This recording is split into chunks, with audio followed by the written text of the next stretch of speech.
Alright guys, good afternoon. Welcome back to the channel. I hope you guys are doing well. As usual, back to let you know some of the stories making the rounds right at this moment. So Victor Osimhen is scheduled to arrive Turkey this night to complete the rest of the paperwork as he's set to join Galatasaray from Napoli. And the fans, if you look all over social media, the fans are already hyping this one. They're hyping the arrival of Victor Osimhen, and they plan to come out in their numbers give to give Victor Osimhen a very deserved welcome um, party or welcome acceptance or whatever you want to call it. That is what is going on right now in one Galatasaray official page, not the club itself, but one of its official pages.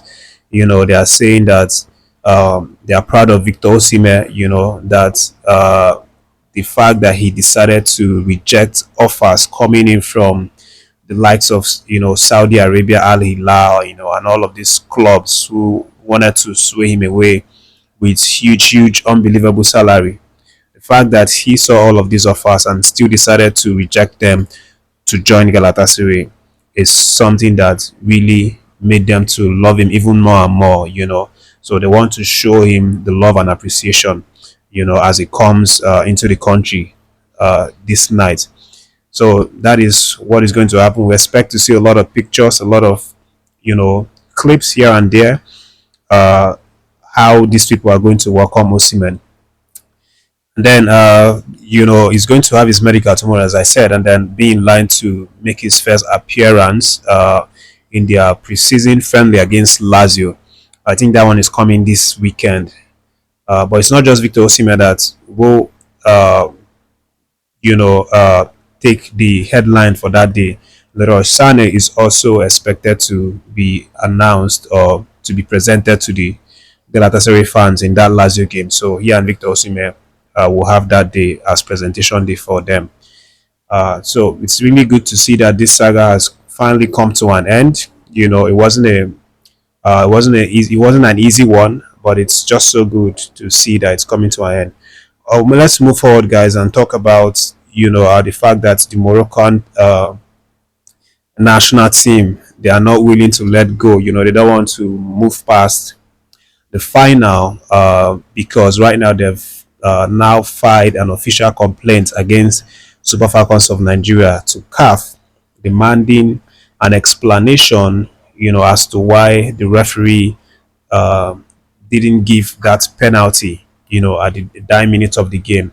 They are asking for explanation, and they are seeking for some sort of review of the match. I don't know what their plan is with these. I don't know if they are thinking that they might have a rematch or something like that. But we all know that that's not possible because I've never seen where a final was replayed after the first result was already done and dusted.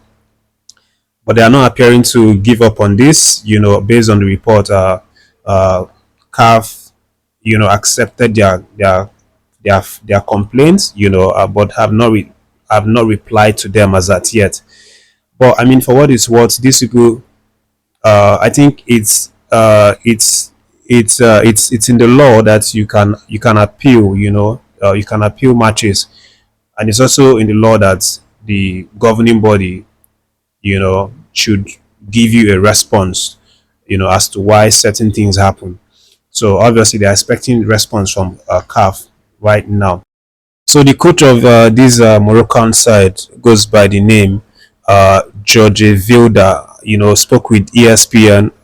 After the filing, and he, specifically targeted the referee. And in his own words, he said, "We can't understand the decision made by the referee. She gave a penalty, but then the images we saw were not the same as those presented to the referee. We saw there was a handball, but the referee took it off us. That's what determined that we weren't able to celebrate this match. The penalty that was taken away from us.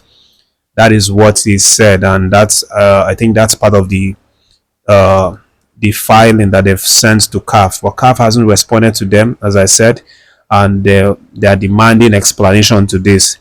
At the end of the day, there's nothing that can be done. That one is already done and dusted. It's now in the past. there is really nothing I think that this would result into.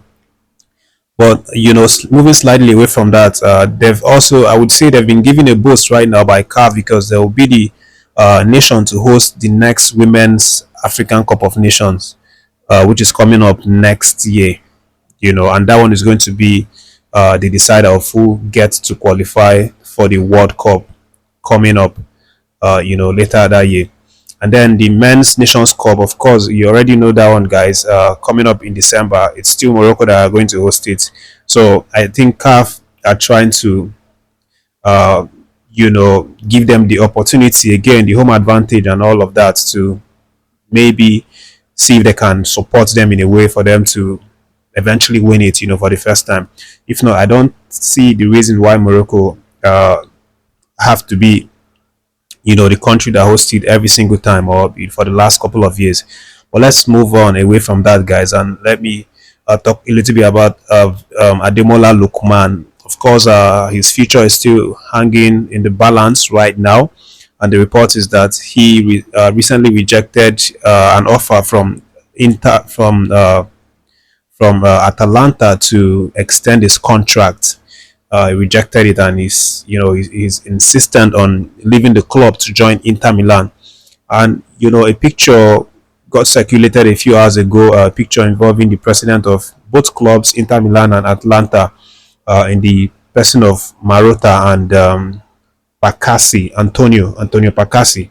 So these two men are the bosses of Inter and Atalanta, and they obviously met, as you can see on the picture, they met for the sole purpose of discussing Ademola Lookman's transfer from Atalanta to Inter Milan. The report is that Inter Milan are already nearing an agreement of 43 million euros plus bonuses for the Nigerian forward. So if everything goes well, Ademola Lookman in the coming hours is going to sign for Inter Milan. And what's even more important is that Inter Milan are going to pay him twice as much as he earns currently with Atalanta.